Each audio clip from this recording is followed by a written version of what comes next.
चल तर विद्यार्थी मित्रांनो, आपण स्टँडर्ड 10 मधील मॅथमॅटिक्स पार्ट सेकंड मधील सर्कल हा चॅप्टर पाहत आहोत। सर्कल या चॅप्टर मध्ये आपण प्रॅक्टिस सेट 3.4 हा पाहत आहोत। मागच्या लेक्चरला आपण प्रॅक्टिस सेट 3.4 मधील 3 क्वेश्चन पाहिले। आता आपण पुढच्या क्वेश्चन कडे वळतो। फोर्थ क्वेश्चन काय आहे प्रॅक्टिस सेट मधला बघा। In figure segment RS is a diameter, हा डायमीटर आहे of the circle with centre O। Centre O असलेल्या सर्कल मध्ये RS हा काय आहे डायमीटर आहे। पॉइंट T जो काढलेला आहे तो एक्सटेरियर आहे। T lies in the exterior of the circle, त्या सर्कलच्या बाहेर दिसत आहे। तर ते काय म्हणतात, प्रूव्ह दॅट अँगल RTS, जर आपण हे जॉइन केलं RTS तर तो काय आहे ॲक्यूट अँगल, हे आपल्याला प्रूव्ह करायचं। म्हणजे आपल्याला काय करावं लागेल, हे RT आणि TS जॉइन करून घ्यावे लागते। मी जॉइन करून घेतो बघा, RT आणि TS जर जॉइन करून घेतला तर तो काय आहे, तर हा जो अँगल आहे तो ॲक्यूट अँगल आहे, हे आपल्याला प्रूव्ह करायचं आहे। मी काय करतो, यावर एक पॉइंट घेतो, या RT या लाईनवर आणि सर्कल वर लाईन होणारा एक पॉइंट घेतो, त्याला की नाव देतो मी P हे नाव देतो।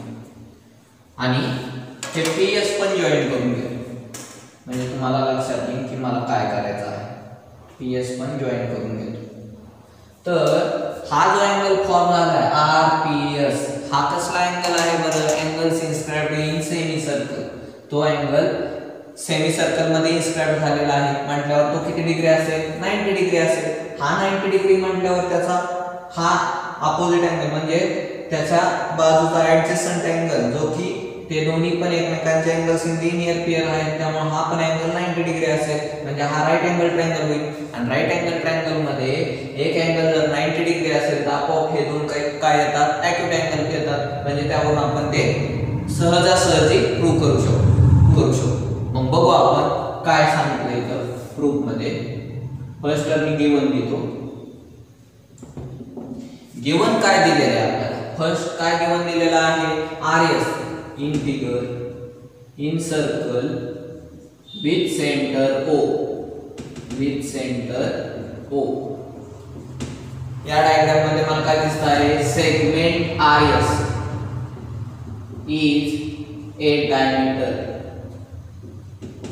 सेगमेंट RS काय आहे, डायमीटर आहे। तर पॉइंट T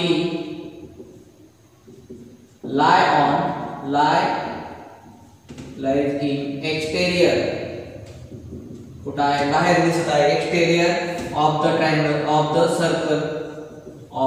सर्कल, त्या सर्कलच्या बाहेर दिसत आहे तो पॉइंट। यावर मला प्रूव्ह काय करायचं आहे, टू प्रूव्ह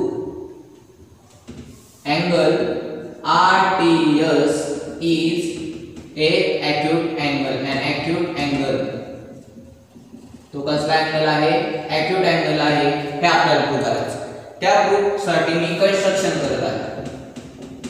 एकदम आपण जो जसं थेरम प्रूव्ह करतो त्यानुसार जायचं, गिवन टू प्रूफ आणि कन्स्ट्रक्शन आणि नंतर प्रूफ। म्हणजे आपल्याला लगेच लक्षात येतं की आपल्याला काय प्रूव्ह करायचं आहे आणि कसं जायचं आहे। गिवन लिहिलं जे की क्वेश्चन मध्ये दिलं होतं, टू प्रूफ जे प्रूव्ह करायचं ते पण क्वेश्चन मध्ये दिलेलं आहे, आणि कन्स्ट्रक्शन आपण करत आहोत। काय कन्स्ट्रक्शन करत आहोत, तर join RT TS joining segment RT seg TS हे जॉइन करून घे। टेक अ पॉइंट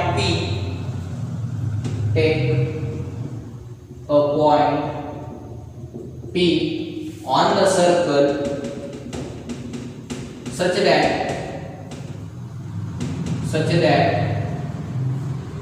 RPT हे एका स्ट्रेट लाईन वर आहे, RPT हे स्ट्रेट लाईन वर दिसतात आणि जॉइन PS, आणि त्यावरून काय करतो, PS जॉइन करून घेतो। म्हणजे ही डायग्राम फॉर्म झाली। मग ही डायग्राम फॉर्म झाली तर यावरून आता प्रूफ लिहितो, सिंपल प्रूफ झाला। आता काय लक्षात येत आहे, now angle RPS here, angle RPS inscribed in semicircle तो कुठे इन्स्क्राइब झालेला आहे, सेमी सर्कल मध्ये इन्स्क्राइब झालेला आहे. त्यामुळे हा जो अँगल असेल तो किती डिग्रीचा होईल, 90 degree. Therefore major angle RPS equal to काय, 90 डिग्री. तो काय असेल, 90 डिग्री असेल. देअरफॉर मेजर अँगल कोणता बरं, SPT. SPT हा पण काय असेल बरं, 90 degree. Angles in linear pair, angles in linear pair. याची लिनियर पेयर, याचा लिनियर पेयर जो अँगल आहे तो 90 डिग्री आला असेल तर हा पण किती डिग्रीचा येईल, 90 डिग्री. म्हणजे हा पण अँगल काय आला, 90 डिग्री आला. कारण की हा 90 डिग्री आला त्यामुळे, कारण की हा angles inscribed in semi circle होता त्यामुळे तो 90 डिग्री आला आहे. त्यावरून हा SPT हा अँगल पण 90 डिग्री आला.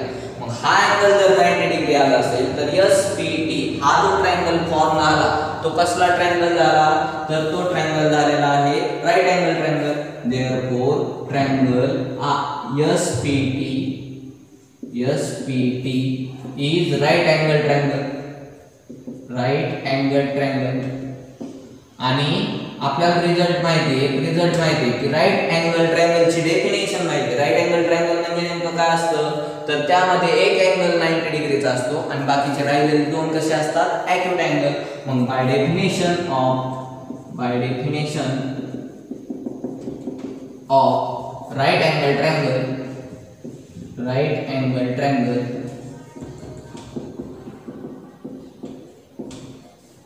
remaining two angles are acute. Angle PTS is an acute angle. हा कसला अँगल आला, ॲक्यूट अँगल. कारण की डेफिनेशन सांगते आपल्याला राईट अँगल ट्रायंगलची. राईट अँगल ट्रायंगलची डेफिनेशन काय सांगते, राईट अँगल ट्रायंगल मध्ये एक अँगल हा 90 डिग्री असतो आणि रिमेनिंग दोन्ही अँगल कसे असतात, ॲक्यूट अँगल असतात, तरच तो राईट अँगल ट्रायंगल होईल. त्यामुळे अँगल PTS हा काय आला, ॲक्यूट अँगल. बट आता जर मी ही लाईन PT ही लाईन पुढे वाढवली R पर्यंत, म्हणजे RTS हा अँगल घेतला तरी पण हा काय होणार आहे, ॲक्यूटच राहणार आहे. कारण की अँगल चेंज करत नाही, फक्त आपण ही लाईन वाढवत आहोत पुढे.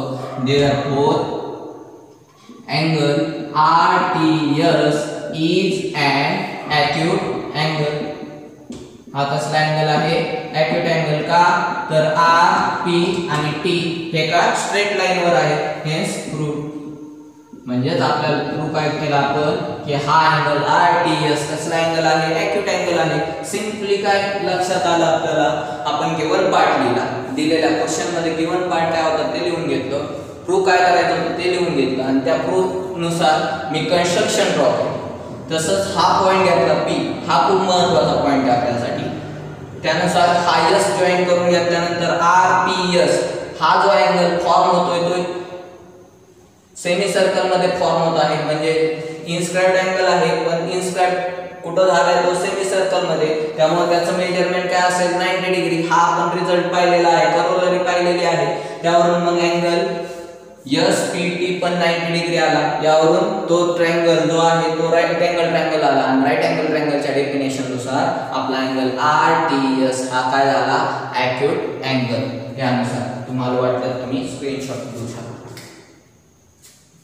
आता आपण नेक्स्ट क्वेश्चन, फिफ्थ क्वेश्चन कडे जाऊ. काय आहे बघू आपण फिफ्थ क्वेश्चन. नेक्स्ट क्वेश्चन एकदम सिंपल आहे. काय आहे, prove that any rectangle is a cyclic quadrilateral. Any rectangle is a cyclic quadrilateral हे आपल्याला प्रूव्ह करायचं. आपण काय करणार आहोत, आता इथं गिवन मध्ये एक रेक्टँगल ड्रॉ करून घेतो मी. कोणताही एखादा रेक्टँगल ड्रॉ केला तर तो सायक्लिक आहे हे आपल्याला प्रूव्ह करायचं आहे. एकदम सिंपल असं थेरम आहे, असं रिझल्ट आहे. हे या पद्धतीने एखादा थेरम असल्यास कोणीच आपण तो प्रूव्ह करणार आहोत.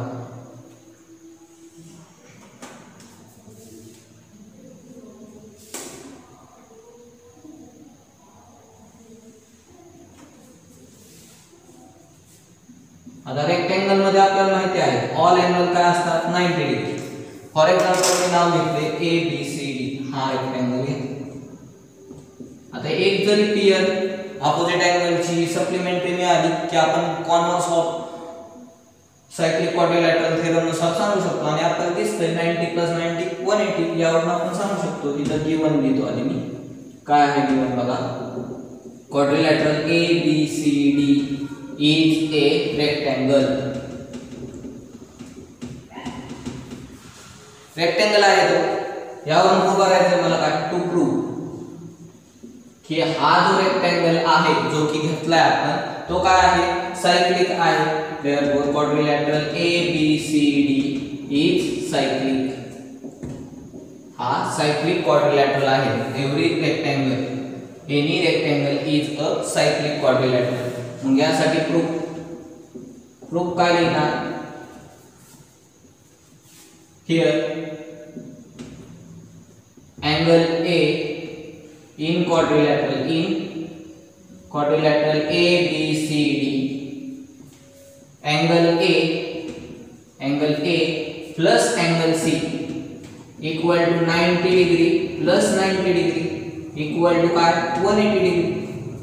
त्यांचे अपोजिट अँगल कसे आहेत 90 डिग्री आहेत. हे तर लगेच लक्षात येतं की त्या रेक्टँगलचे ऑल अँगल्स 90 डिग्री असतात हे आपल्याला माहिती आहे. 90 degree plus 90 degree 180 degree. also angle B plus angle D equal to 90 degree plus 90 degree equal to काय 180 degree. therefore opposite angles of quadrilateral are supplementary. therefore by converse of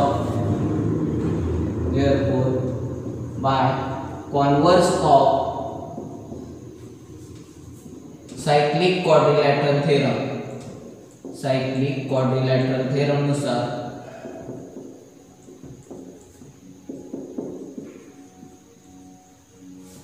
converse of cyclic quadrilateral theorem काय सांगू शकतो. Quadrilateral ABCD is a cyclic. तो quadrilateral ABCD cyclic आहे. यावरून काय prove झालं any rectangle is a cyclic quadrilateral. तो कसा असतो सायक्लिक क्वाड्रिलॅटरल असतो. हे आपलं प्रूव्ह झालेलं आहे. काय होतं सिम्पली होतं लक्षात घ्या. क्वाड्रिलॅटरल ABCD हा रेक्टँगल यांना रेक्टँगलचे ऑल अँगल्स 90 डिग्री असतात हे आपल्याला माहिती आहे. त्यामुळे त्यांच्या अपोजिट अँगल्सची मी ॲडिशन केली. ती ॲडिशन 90 + 90 180 म्हणजे कशी आली सप्लिमेंटरी. आणि अपोजिट अँगल्सची एखाद्या क्वाड्रिलॅटरलच्या अपोजिट अँगल्सची ॲडिशन जर 180 येत असेल म्हणजे ते जर सप्लिमेंटरी असतील तर by converse of cyclic quadrilateral theorem काय क्वाड्रिलॅटरल ABCD सायक्लिक म्हणजेच काय any rectangle is a cyclic quadrilateral. वाटलं तुम्हाला तुम्ही स्क्रीनशॉट घेऊ शकता. आता आपण नेक्स्ट क्वेश्चन 6th क्वेश्चन कडे जाऊ. चलतं विद्यार्थी मित्रांनो आता आपण या प्रॅक्टिस सेट मधला 6वा क्वेश्चन बघू. 6वा क्वेश्चन काय आहे बघा. In figure altitudes YZ and XT intersect at point P. at point P मध्ये ते इंटरसेक्ट होत आहे. प्रूव्ह दॅट फर्स्ट म्हणजे quadrilateral WZPT is a cyclic quadrilateral. आणि सेकंड म्हणजे पॉइंट XZTY हे काय आहे कॉनसायक्लिक आहे. हे आपल्याला प्रूव्ह करायचं आहे. मग आता हे प्रूव्ह कसं करायचं तर फर्स्ट म्हणजे आता हा क्वाड्रिलॅटरल कन्सिडर करतो मी. Prove here in quadrilateral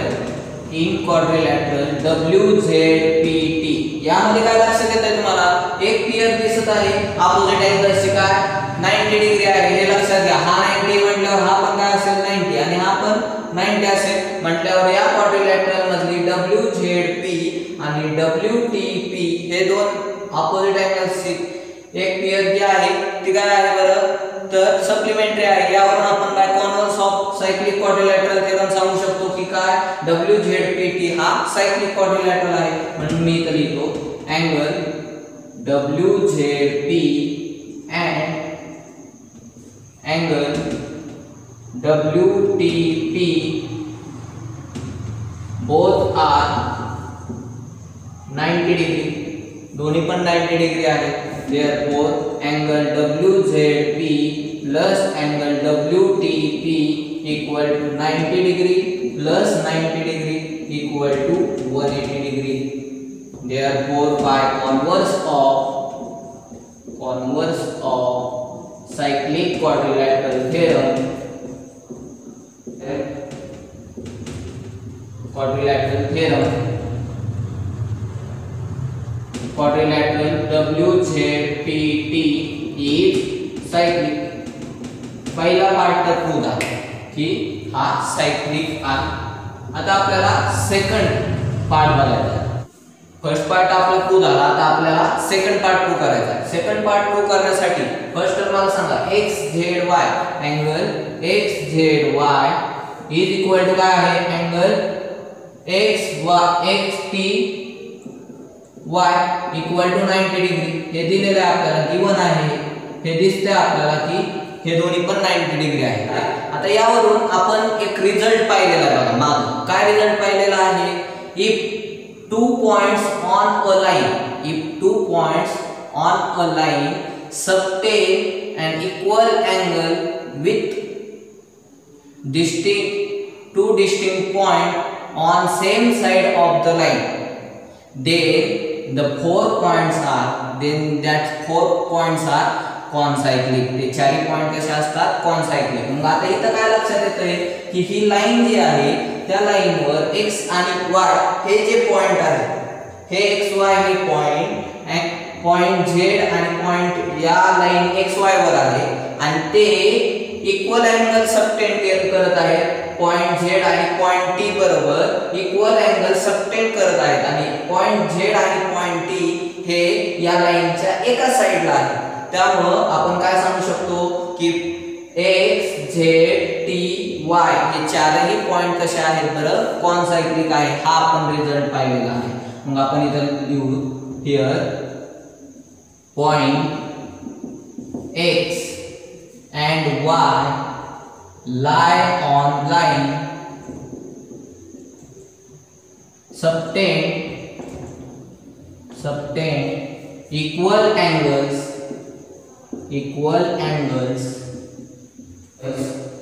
at two distinct points Z and T on the same side of the line XY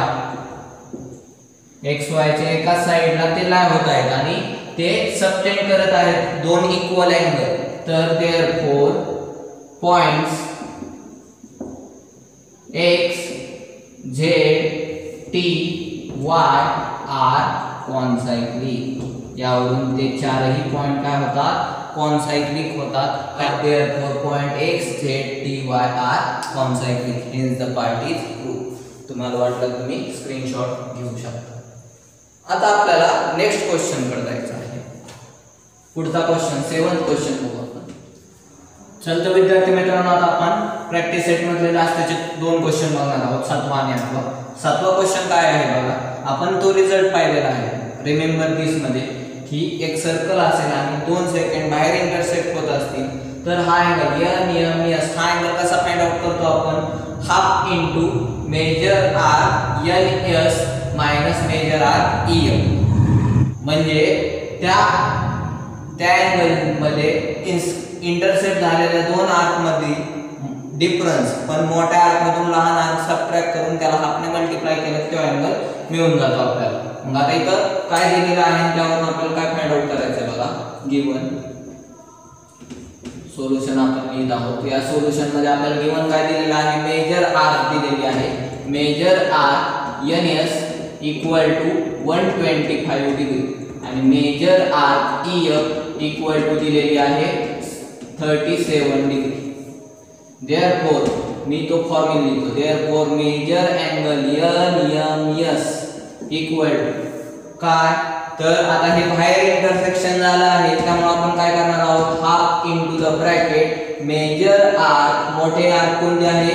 NS minus measure arc EF. हा रिझल्ट आपल्याला माहिती आहे. हा रिझल्ट खूप महत्त्वाचा आहे आपल्यासाठी. मग आता यामध्ये व्हॅल्यू पुट करू. इक्वल टू काय येणार? Half into measure arc N चं मेजरमेंट किती आहे 125 degree minus measure arc EF किती आहे 37 डिग्री 125 मायनस 37 किती येणार बरं ते तर ते येणार 88 डिग्री बरोबर का 88 डिग्री येणार 15 मधून 7 गेले 8 राहिले इथे 11 आले 11 मधून 3 गेले 8 आले म्हणजे आता हाफ इंटू 88 म्हणजे किती येणार परत 44 डिग्री म्हणून मेजर अँगल NMS सॉरी इथे NMS आहे NMS इक्वल टू 44 डिग्री यानुसार आपलं हे आन्सर निघून गेले सेम आता हे आन्सर फाइंड आउट करायचं ह्या दोन कॉर्ड कुठे इंटरसेक्ट झालेले दिसतात आतमध्ये मग आता आपल्याला काय दिलेलं आहे बघा अँगल ABE दिलाय म्हणजे ABE या अँगलचं जर मेजरमेंट आपल्याला फाइंड आउट करायचं असतं तर आपण काय केलं असतं बरं हाफ इनटू द ब्रॅकेट आपण काय केलं असतं त्यामध्ये इंटरसेप्ट झालेली आर्क AE प्लस त्याच्या अपोजिट अँगल मध्ये इंटरसेप्ट झालेली आर्क DC आणि तीच आपल्याला आर्क DC फाइंड आउट करायची आहे हियर सोल्युशन मध्ये आता इथे गिवन काय दिलेलं आहे बघा यामध्ये गिवन दिलेला आहे की ह्या दोन्ही कॉर्ड ज्या आहेत त्या B या पॉइंट मध्ये इंटरसेक्ट होत आहे आणि मेजर अँगल ABE दिले आपण आपल्याला किती आहे 108 डिग्री तसंच मेजर आर्क काय दिलेली आहे AE ही आर्क दिलेली आहे ती किती आहे 95 डिग्री आणि त्यावरून मला फाइंड आउट करायचं आहे मेजर आर्क DC मग आता ते फाइंड आउट करण्यासाठी measure arc DC find out करण्यासाठी आपण काय करणार बरं फर्स्ट म्हणजे मी मेजर अँगल ABE चा फॉर्म्युला लिहून देतो इक्वल टू काय बरं हाफ इनटू द ब्रॅकेट ह्यांचं इंटरसेक्शन आतमध्ये असल्यामुळे या दोन्ही आर्कची काय असेल ऍडिशन कोणत्या आर्कची यामध्ये इंटरसेप्ट झालेली आर्क आणि त्याच्या अपोजिट अँगल मध्ये इंटरसेप्ट झालेली आर्क म्हणजे कोणती मेजर आर्क AE ही त्याच्यामध्ये इंटरसेप्ट झालेली आहे प्लस मेजर आर्क त्याच्या अपोजिट अँगल मध्ये इंटरसेप्ट झालेली आर्क DC मग आता यामध्ये व्हॅल्यू पुट करतो मेजर अँगल ABE दिलाय किती आहे 108 डिग्री इक्वल टू काय हाफ इनटू द ब्रॅकेट ह्याचं पण मेजरमेंट माहिती आहे 95 degree plus measure arc DC आहे तसाच कारण तो फाइंड आउट करायचा आहे हा टू डिवाइड आहे डिवाइडला दिसतोय त्या साइडला गेल्यावर मल्टिप्लाय म्हणजे काय येणार 108 डिग्री इनटू 2 इक्वल टू काय येणार 95 डिग्री कारण की हा 1 मल्टिप्लाय केला तर हे आहे तसंच राहील 95 degree plus measure arc DC आता हा 95 प्लस आहे त्या साइडला गेल्यावर मायनस पण आधी या दोघांचं मल्टिप्लिकेशन करतो या दोघांचं मल्टिप्लिकेशन काय येणार 216 डिग्री इक्वल टू काय 95 degree plus measure arc DC therefore मला 95 ची साइड बदलायची आहे 95 प्लस आहे त्या साइडला गेल्यावर minus therefore 216 degree minus 95 degree equal to measure arc DC